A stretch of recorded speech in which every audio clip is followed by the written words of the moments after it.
And we're back. Welcome to my third and final European video of the week. This is my preview and predictions for tomorrow night's Europa Conference League quarter-final first legs. Try saying that 5 times in a row. If you haven't done so already, don't forget to check out my Champions League video ahead of tonight's other 2 matches in the Champions League. And of course, my Europa League video that we posted yesterday morning ahead of those 4 matches taking place tomorrow.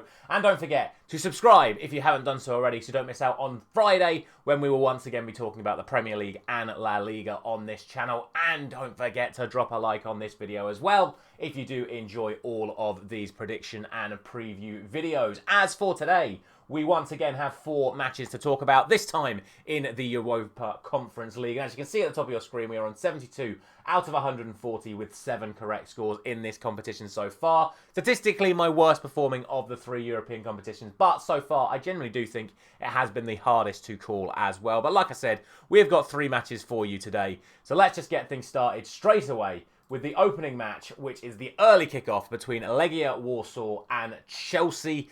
And look, I don't think this is going to be as straightforward as people think it is. Legia got here narrowly beating Molde 4-3 in extra time. Chelsea, to be fair, did see off Copenhagen 4-3 on aggregate, but since then, both teams have been on rather intriguing form, shall we say, coming into this. Outside of winning a very easy cup tie, Legia have had 1 win, 1 loss, 1 draw since their victory over Molde in the last round. Chelsea are now on a run of 5 games in a row where there's been no more than 1 goal in the game. 4 matches in a row that ended in 1-0 home wins, whether Chelsea were the home team or the away win. 4 1-0 home wins in a row. And then the 0-0 draw at Brentford at the weekend. Bizarrely though, Chelsea lost ground in their chances for qualifying for Europe because ahead of this match, they rested the likes of Nicholas Jackson, Cole Palmer, Cucurella and Levi Colwill. Bizarre decision-making from Enzo Maresca, which I know Chelsea fans aren't very happy about, but it does kind of leave them in this sort of position where they're not exactly playing great at the moment.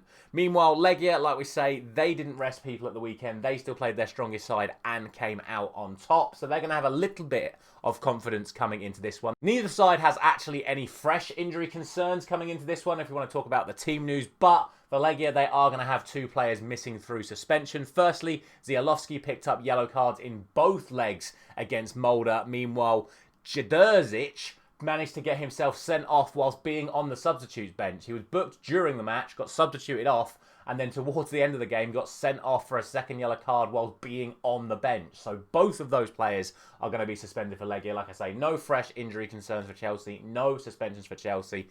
The final thing to know, I know I've tried to make this a little bit more interesting in regards to the fact that Legia may have a chance here.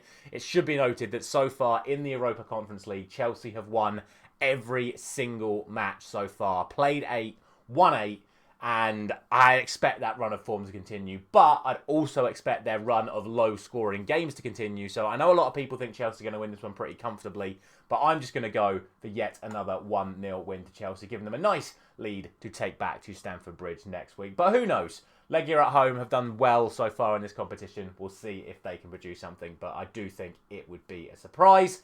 Next up, we move on to the later kickoffs then, and the first of the later kickoffs is a return to Djurgardens' artificial pitch, where Rapid Vienna will be the host this time. Djurgardens got here by beating Paphos in the last 16, but they did then start their domestic season with a defeat at home to Malmo, but then they were victorious at the weekend against Sirius, where only a 1-0 victory. So again, they're not exactly on the best run of form. For Rapid, they needed extra time to get past Borac in the last 16, despite having 35 attempts on goal in that second leg. Again, just shows how resilient that Borac were throughout this tournament. And it is a shame to see BBL drop out, but they did do themselves proud. But Rapid just had too much for them in the end. However, it's been really poor from Rapid since that last 16 qualification match. They've lost their last 2 matches, both by a scoreline of 2-0 to both Salzburg and Sturm Graz. So again, it has to be said that neither side are particularly playing that great. in the lead up to this fixture. What should be noted is that both sides are actually carrying suspensions coming into this one. And Goyen and Stenson are going to be missing for Djurgardens. Sangare is going to be missing for Rapid Vienna after getting booked in both legs against Borac. Schürrle could also be someone that is missing for Djurgardens. He went off with an injury early on against Sirius at the weekend. To be honest, there really isn't too much of a split between these two sides. If you look at them here, one finished 4th, one finished 5th in the actual league phase of this competition. They both ended up on 13 points in the league phase. As we've said multiple times in this preview already, both sides are struggling for recent form. They both really, I don't know, for me, the difference here is going to be the actual pitch itself. Djurgardens literally have home turf advantage. They're used to playing on that artificial pitch. Rapid obviously are not. That means that Djurgardens do have a pretty decent home record in this competition so far. So with that said, I'm going to go for a very narrow 2-1 win to Djurgardens. But on paper, Rapid should probably come out on top over the course of the two legs. But we'll see. I'm going to give the Swedes the early lead in this one. Now we have the team that just flat out simply refuses to die. NK Celje are here.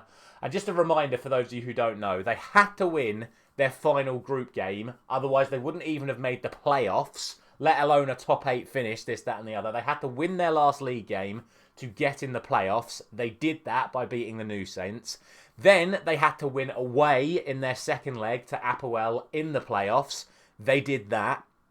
Then, against Lugano in the last 16, they were seconds away from being eliminated. Got a last-minute penalty, which they scored away from home yet again to force extra time, which then ended up in that match ending in a 4-4 draw, meaning that they then won on penalties. Sorry, the aggregate score was 5-5, which then forced a penalty shootout, where they then scored every penalty and Lugano failed to score 3 out of their 4. Absolutely ridiculous, and fair play to them for getting into this position, because like I said, they have simply outright refused to die in this competition so far. Meanwhile, for Fiorentina, not so stressful to get here, but it was a 5-4 victory over Panathinaikos on aggregate, with a very tense second leg with Panathinaikos drawing a goal back late on to make it a very interesting last 10 minutes.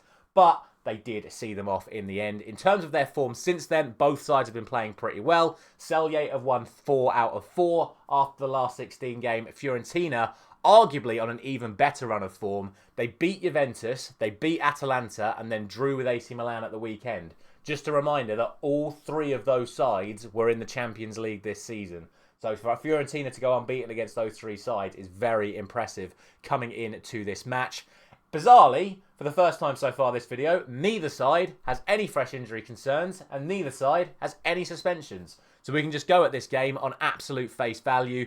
But for me, I do think this is a step too far for Celje. As I've mentioned, they are a team that has refused to die in this competition so far. They're also on a very good run of form. But I do think Fiorentina is probably their toughest test so far in this competition. Their home record speaks for itself, though. They could produce something, but I simply have to go for Fiorentina here, in my opinion. And I'm going to go for a 3-1 victory for them. They've got a Moise Kean who's on a very good run of form at the moment in front of goal as well. And I think he'll end up proving to be the difference. But we'll see.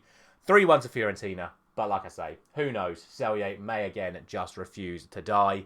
And then finally, it is Real Betis taking on Jagiellonia Białystok. And look, those of you who watch my La Liga series on the members only on Friday mornings will know that Real Betis are one of the most informed teams in world football at the moment. They're on an 8-game unbeaten streak, which of course includes drawing away to Barcelona this weekend, but also includes that very impressive 4-0 away win to Vitoria in the second leg of the last 16. A reminder to you guys that Vitoria finished second in the league phase and hadn't lost a single game in the Europa Conference League before that second leg. And Real Betis beat them 4-0. Very, very impressive for them. Meanwhile, for Jagiellonia, it was an impressive first leg, winning 3-0 against Cercle, but then 2-0 defeat to Cercle in the second leg, meaning they did kind of have to hang on towards the end of that second leg, but get here they did. Since then, though, it's been 1 win, 1 draw, 1 loss for them domestically, so They're not necessarily in the best run of form. They only drew at the weekend. I say this, obviously Betis only drew at the weekend as well, but their draw was away at Barcelona. To be fair, Jagiellonia did actually make wholesale changes to their starting lineup in that draw at the weekend, so they're trying to give themselves their best possible chances of getting a result in this one. And it does mean that they have no fresh injury concerns coming into this one. Real Betis also with no fresh concerns coming into it, but also they will have Isco back. He couldn't play against Barcelona through suspension. Some reports suggesting he was going to be injured anyway, but he is fit. He's available for Real Betis. He's been their star man this season. And again, neither side have anyone suspended. So once again, we have to go on face value. To be honest, though, I don't think I need to spend too much time on this one. Realistically, the form they're in, the players they've got, Real Betis should be taking this one pretty damn comfortably. The only hope for the Polish side here is can they actually bring something back to Poland to hold on to next week? Personally, I don't think they will. I think Betis' good run of form will continue here. And I'm going to round off my European week with a 3-0 victory to Real Betis. As always, let me know your thoughts down in the comment section below. Let me know anything you think I've missed regarding any of these fixtures. Thank you very much for watching as always. Post-match reactions back tomorrow night for Manchester United against Lyon. And then we do Premier League and La Liga all over again on Friday. Thank you very much for watching. I'll see you very soon.